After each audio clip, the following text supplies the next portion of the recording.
ఈనాటి కరీంనగర్ రూరల్ మండల్ కాంగ్రెస్ కార్యకర్తల శ్రేణుల మరియు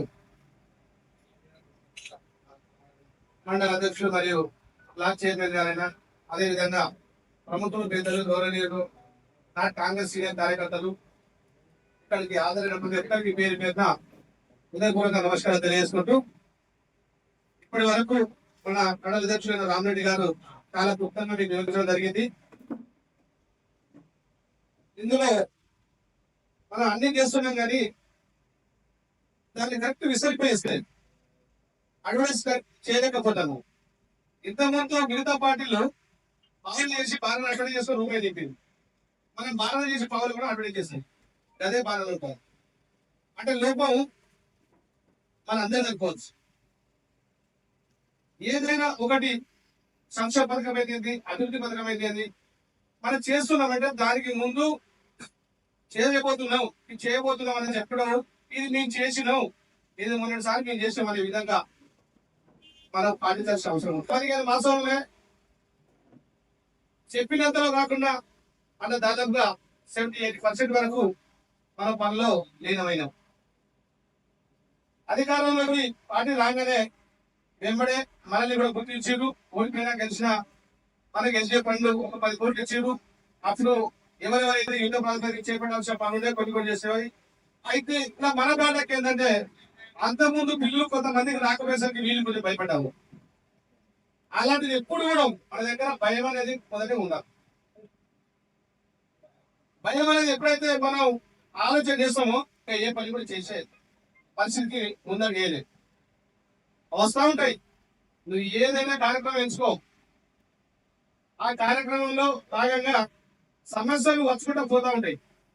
కానీ ఆ కార్యక్రమం ఖచ్చితంగా ఒక లక్ష్యం పెట్టుకుంటే మాత్రం సమస్యలు వచ్చిన చిన్నగా వెళ్ళిపోతా ఉంటాయి. ఇప్పుడు మన డ్రైనేజ్ అయితేనేమి, రోడ్లు అయితేనేమి, వీధులు అయితేనేమి, హైమస్ లైట్ అయితేనేమి, దాదాపు సాధ్యమైనంత ఎక్కడెక్కడైతే ఖచ్చితంగా అవసరం ఉందో మనం చెప్పడం. ముఖ్యంగా గత 10 సంవత్సరాల నుంచి గ్రామాల ఎవరు చేయండి ఒకటి మన జిమ్ అనేది ప్లాన్ చేస్తాం. దాదాపుగా కూడా ఒక 70-80% వరకు కంప్లీట్ చేస్తాం. ఇంకా కొన్ని ప్రాంతాలు ఉంది. ఈ మిగిలిన కూడా చేయండి. అంతకుముందు ఎవరో కాంట్రాక్ట్ చేస్తారని అనుకున్నాం, వాళ్ళు కాంట్రాక్ట్ మాకు ₹1 రావాలి. అంతకుముందు ఈ టీఆర్ఎస్ ప్రభుత్వం పనులు చేయించున్నది, పైసలు ఇస్తలేరు. ఆ పైసలు వస్తే ఏమైనా చేయాలంటే మేము చేస్తాము, కానీ ఇప్పుడు చేసే పరిస్థితులు లేవని వాళ్ళు కొంచెం ఎదురు తీసి. అయినా ఇక్కడ ఉన్న కమిటీ అధ్యక్షులు అయితేంది, గ్రామశాఖ అధ్యక్షులు అయితేంది, వివిధ హోదాలో పనిచేస్తున్న కాంగ్రెస్ కార్యకర్తలు అయితేంది, ఎవరు మీరు గ్రామాన్ని ఇతర ముద్ర అనుకొని మీకు ఇచ్చిన అభివృద్ధి పనుల్లో కొంచెం లీనండి, పనిచేయండి. రేపు ఇది మీకే బేస్. ఈ టెంపో ఇలా రకంగా పోతే ఇదంతా ఉపయోగపడేది స్థానికంగా ఉన్న మీ నాయకులకే. రేపు ఒక చిన్న స్థాయి నుంచి ఒక వార్డు మెంబర్ నిలబడాలనుకో,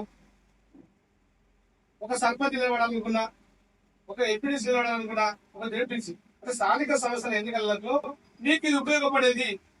ఇది ఒక పునాది. ఈ పునాదిని మీరు పరిశ్రమ చేసుకుంటేనే రేపు మీరు ఓట పోవాలి. దీనిలో అభివృద్ధితో పాటుగా ఏమైనా సంక్షేమ పథకాలను ఇగో అయ్యా ఎక్కడన్నా 10 మంది కూర్చున్న కాడ, ఛాయ్ ఉండదు కాడ, లేకపోతే పాన్ డబ్బా కాడ, ఇంకెవరైనా ఏదైనా కొంచెం చిన్న ఆర్పడిస్తా ఉంటే, అరే నాయన మేము వాస్తవంగా అప్పుల కుప్పుల వారేసారు, అన్ని కోట్లు అప్పులు వేసారు, మేము అన్ని చేద్దామని అనుకున్నాం. కానీ అన్న నియోజకవర్గం పోయే వరకు దీన్ని తప్పు చేసి పెట్టిన అప్పుకు గిత్తి కట్టలేక చచ్చిపోతాను. అయినప్పటికీ కూడా మీ అన్నదాంట్లో ఖచ్చితంగా తులసి చచ్చిపెట్టే పనులు లీనమైన ఉచిత బస్సు సౌకర్యం ప్లాన్ చేసిన నడుస్తుంది. అర్హులైన వారికి 200 యూనిట్లకు ఉచిత కరెంటు బిల్లు అవుతుంది. అర్హులైన వరకు ప్రతి ఒక్కరికి సిలిండర్ 500 నడుస్తుంది. అదేవిధంగా రైతు రుణమాఫీ ఎంత వరకు చేయాలో చేశాం. లాస్ట్ ఒక 2 లక్షల వరకు ఇబ్బందికరంగా ఉంది కాబట్టి అక్కడ వనరులు లేవు. దాని నుంచి మళ్ళా ఇయ్యడానికి రెడీ ఉన్నాం, చేయడానికి ఎప్పటికైనా ఒక మాటలు తప్పకుండా పనిచేయాల్సిందే. ఇక కొన్ని చెప్పుని కూడా చేసుకుంటూ వెళ్ళిపోతూనే ఉన్నాం. ఇందులో ఈ డ్రైనేజీలు, రోడ్లు కూడా నడుస్తూ ఉన్నాయి. ఇందులో మీరు చెప్పాల్సింది, ప్రజల్లో 10 ఏళ్ళు వారు చేసారు, అప్పుల కుప్ప చేసిపోయారు, దాన్ని తీర్చుకుంటా ఇంట్రెస్ట్ కట్టుకుంటా మళ్ళీ అభివృద్ధి పాటు పని చేసుకుంటూ పోతారంటే కొంచెం ఇబ్బంది అవుతుంది తప్పితే అంతా మీకు చేయలేదు. ఎప్పుడు కానీ కాంగ్రెస్ పార్టీ రైతుకే కానీ ప్రజలు కానీ అపనష్టంగా నేస్తంగా ఉండే పార్టీ కాంగ్రెస్ పార్టీ వెన్నట్టే ఉంది. అందరి యోగక్షేమాలు, మంచి చెడులు, ఇబ్బందులు, సమస్యలు, వాళ్ళు పడుతున్న పదేళ్ళ బాధలు ఏవైతున్నాయో వారి పరిగణలోకి తీసుకొని ఇప్పుడు అలాంటిది ఏది కూడా మళ్ళీ వాతావరణం నిలబడుకోపడద్దు అనే ఆలోచనతోటి ప్రజలకు సౌకర్యవంతంగా, రైతులకు ఇబ్బంది లేకుండా ఉండడానికే మార్గం చూపుతాను. ఈ తరుణంలో అప్పుడప్పుడు కార్యక్రమాలు చేపడతా ఉన్నాము. ఆ కార్యక్రమంలో బాగా కొంతమంది అంటారు, అరే ఏమైందా ఉద్యోగాలు అంటారు. మనం ఇప్పటికీ 55,000 ఉద్యోగాలు ఇచ్చినాం. వచ్చిన 15 మాసంలో 1 సంవత్సరం వరకే. అది ఏ ప్రభుత్వం కూడా అప్పుడు ఎవరికి ఇవ్వలే. ఎవరైనా అడిగితే ఇప్పుడు ఉన్నది బీజేపీ వాళ్ళు 2 కోట్ల ఉద్యోగాలు ఇస్తున్నారు దేశంలో ప్రతి సంవత్సరం. అంటే వాళ్ళు వాస్తవానికి 20 కోట్ల ఉద్యోగాలు ఇచ్చిరా. అదే అడుగుది ఇక్కడ అన్నప్పుడు, ఏదైనా ఉన్నప్పుడు, అరే బాబు నాయన మేము వచ్చి 10 సంవత్సరంలోకి దాదాపు 55,000 ఉద్యోగాలు ఇచ్చినాం. మరి బీజేపీ ప్రభుత్వం చెప్పింది కదా ఆ దేశంలో మొత్తానికి 2 కోట్లు అంటే మన దగ్గర 2 లక్షలు రావాలి కదా. మరి అట్లాంటప్పుడు మరి ఏ ఉద్యోగాలు ఇస్తలేరు కదా. మరి ఏదో ఒక్కసారి గమనించిన ఆయన.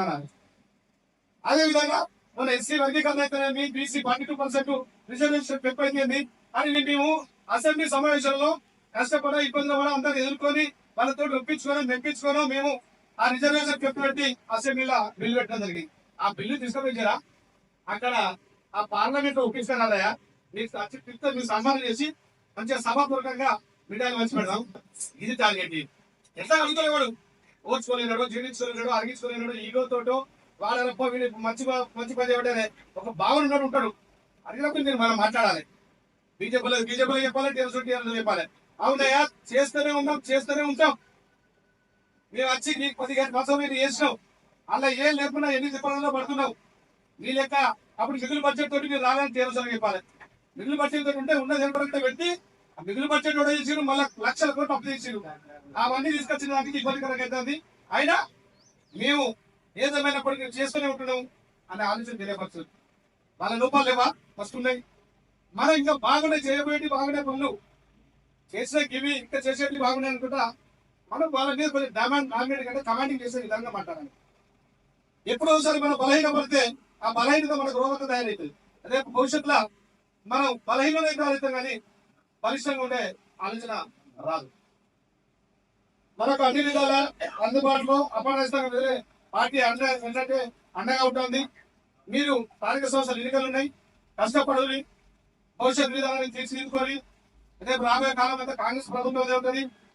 మనం ప్రజలకు అందుబాటులో ఉండి ప్రజల సమస్యల పట్ల అవగాహన తెలుసుకొని ఆలోచన తీసుకొని వాళ్ళకి ఏదైతే యుద్ధ ప్రాతిపదికన చేపడితే బాగుంటుందో ఆ చేపట్టే ఆలోచన విధానంలో మనం ఉండాలి.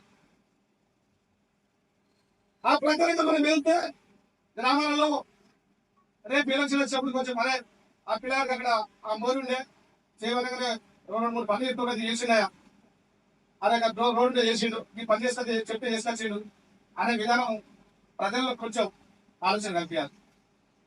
ఆల్రెడీ ఏదేమైనప్పుడు కూడా టీఆర్ఎస్ మీద ఎవరికేమంతా లేదు, వాళ్ళు తెచ్చిపోయింది ప్రజలకు కూడా.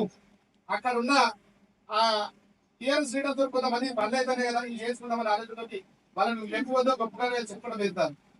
కానీ వాస్తవంగా మనం అప్పర్లో ఉన్నాం, అదే స్థాయి మెయింటైన్ చేద్దాం, అదే టెంపో మెయింటైన్ చేద్దాం, కష్టపడదాం, పార్టీని కాపాడుకుంటూ మన ఆ పార్టీ నీడ కింద వెళ్ళట్టు అనుకుంటూ పనిచేసుకుంటూ పోతే భవిష్యత్తులో మీరందరూ ఒక స్థాయిలో ఉండడానికి అవకాశాలు ఉంటావు.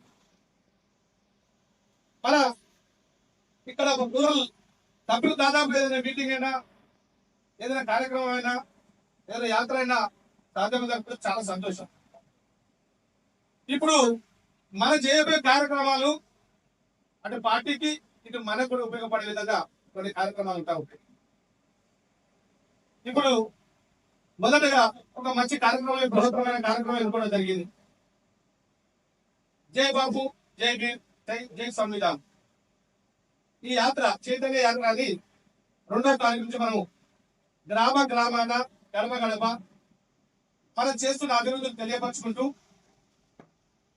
చేయబోయే విధానం తెలియపరచుకుంటూ ముఖ్యంగా దీని అంశం ఏంటంటే జై బాబు, జై భీము, జై సంవిధానం అనేది.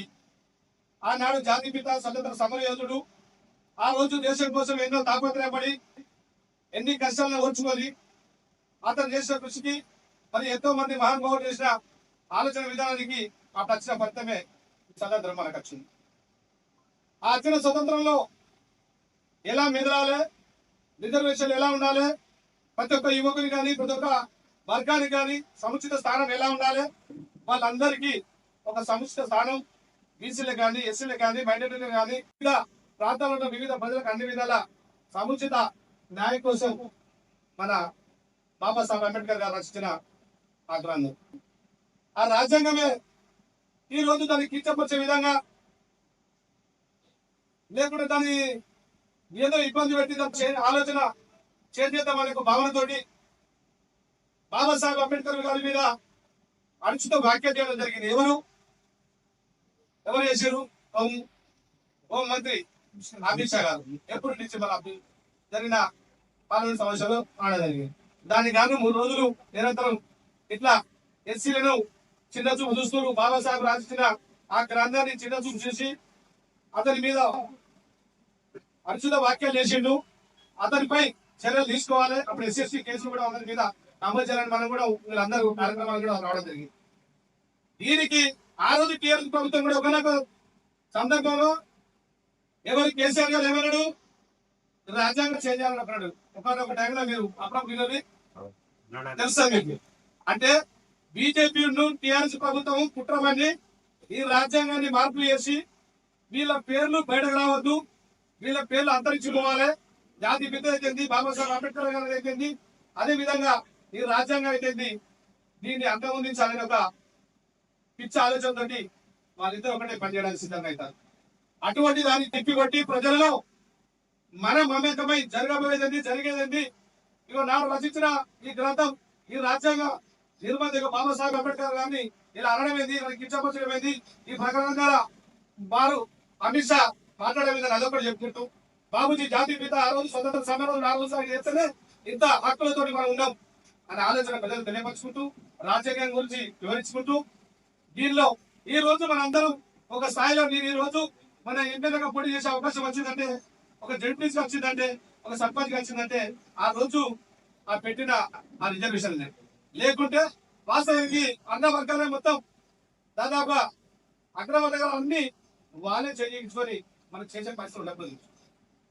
అప్పుడు ఉండాలే డబ్బులు ఉండాలే రాజ్యం, పైసలు పెట్టుబడి పెట్టాలనే వ్యవస్థ.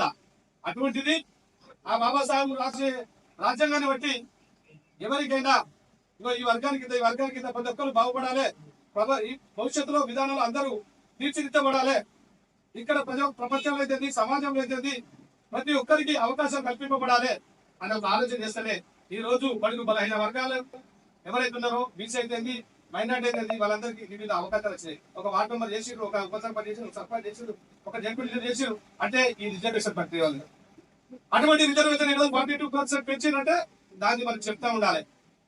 నాడు గత 40-50 సంవత్సరాల నుంచి లేని ఈ రోజు వసన ఎప్పటికోసారి మళ్ళీ చేస్తాడు. జై బాబు, జై భీము, జై సంవిధాన్ని వాళ్ళ పేర్లు అందరించే విధంగా చేస్తున్నారు. వీళ్ళ పేర్లు మార్చుకోవాలి, రేపు ఈ రాజ్యాంగాన్ని మార్చాలని దృఢ సంకల్పంతో బీజేపీ టీఆర్ఎస్ పార్టీ చేస్తున్న కుట్ర. అందులో మనం అని చెప్పుకుంటూ గడప గడపల ఈ 42 రిజర్వేషన్ పెంపుతో ఉపయోగం ఏమైతుంది, ఈ ఎస్సీ వర్గీకరణతో ఉపయోగం ఏమైతుంది మనం ప్రజలకు వివరించి చెప్పుకుంటూ మనం చేసిన అభివృద్ధి పథకాలు, సంక్షేమ పథకాలు వాళ్ళ ముందు ఇదే మనం చేసే పని. ముఖ్యంగా చేస్తే స్థానికంగా ఉన్న లీడర్కు, స్థానికంగా ఉన్న ఇక్కడ కార్యకర్తకు ఎవరైతే శ్రేణుల్లో వాళ్ళకు భవిష్యత్తులో ఉపయోగపడుతుంది, రేపు ఒక మంచి స్థానంలో ఉండడానికి అవకాశం ఉంటాయి. ఇది కాపాడుకోవాల్సిన బాధ్యత, విధి విధానాలు మీరు ఏర్పరచుకోవాల్సిన అవసరం ఎంతైనా ఉంది. ఎప్పుడు కానీ ఏది కానీ బలపడాలి, బాగుపడాలి, బలంగా ఉండాలంటే ఖచ్చితంగా ఎవరి వంతు పని వాళ్ళు చేస్తేనే అది అయితే ఉంటుంది. అదే ఆయన పని నీళ్ళు చేయాలంటే ఆయన పని చెట్టు ఉంటుంది, ఆ చెట్టుకు నీళ్ళు పోతే చూడండి, ఆ చెట్టు కింద నల్లు ఉండొచ్చు. ఆ ప్రకారంగా మన గ్రామాల్లో కొన్ని విస్తరింపజేయాలి. మనం చేస్తున్న అభివృద్ధి పథకాలు ఖచ్చితంగా ఈ పథకాలను ప్రతి ఒక్కరికి తెలియపరిచే విధంగా చేయాలి. ఈ రోడ్డు అయితేనేమి, డ్రైనేజ్ అయితే ఇంకేమైనా మీ దగ్గర కావాల్సింటున్నాయో వాటిని పరిగణలోకి తీసుకొని ఆ రిప్లేస్మెంట్ వేసుకొని ఇస్తే దాన్ని ఎప్పుడైనా మళ్ళీ ఇప్పుడు ఫండ్ వచ్చింది, ఆ ఫండ్లో పెట్టించి పని ఏర్పాటు చేద్దాం. మీ దగ్గర మీరు గ్రామాలలో అప్పుడప్పుడు కండిషన్లు కొంతమంది ఉంటా పార్టీ అన్నప్పుడు అవన్నీ కొన్ని పక్కన పెట్టండి. అక్కడ బాగున్నావా ఏం బాగున్నావా ఇంట్లో సమస్య ఏర్పడింది అట్లా తిరిగి ఏమైనా వర్షాలు తీసుకుంటూ కొంచెం 5 నిమిషాలు కేటాయించుకొని అట్లా మీరు చేస్తా ఉంటే ఆ ప్రజల్లో కొంచెం గొంటు నాలుకలకి నాటుతారు. అవి అనుకోకుండా వాళ్ళు ఇంట ఓ అక్కడ మరణం చెందింది అనుకో, ఓ శుభకార్యమైంది అనుకో, ఓ పురుడో పుట్టినో మంచో చెడో ఆపదో సాపదో ఇంట్లో కార్యక్రమాలు ఉంటాయి. పోవాలా అక్కడ చెట్టు వాడాలా మంచి చెట్టు ఉండాలి వాళ్ళ దాంట్లో నీళ్ళట్టు ఉండాలి. వెళ్తే ఏమిటంటే అరే పలానా వ్యక్తి మొన్న మా ఇంట్లో ఆ వ్యక్తి అనుకుంటుంది అయితే కిలోమీటర్ పని చేసిండు అయితే అన్ని అన్నీ పని చేసి పెట్టడం పోయి లీడర్ అన్నట్టు ఆలోచన ఓటర్ కలిపారు. ఓటర్ కలిపాలంటే ఏదో ఎలక్షన్ మంది గెలిచేవారం కాదు. ఎన్నికల కార్యక్రమం ఇస్తే మళ్ళీ రాబోయే ప్రతి ఇంటికి పెన్షన్ అంటే చెప్పుర్రి ఇప్పుడు అంటారు పెన్షన్ లేవని చేసింది కదయా ఉన్నాయి అనుకుంటా ఇద్దాం అనుకున్నా అయినా కానీ దానికి ఇచ్చుడే దానికి ఓటేకి ఓటి పక్కన పని చేద్దామని చెప్పురి చెప్పినట్టుగా అడుగుతారు. అడిగిన దానికి ఆన్సర్ మన దగ్గర చెప్పురి ఎక్కడ కూడా తడబడకురి అవును కరెక్ట్ కదా.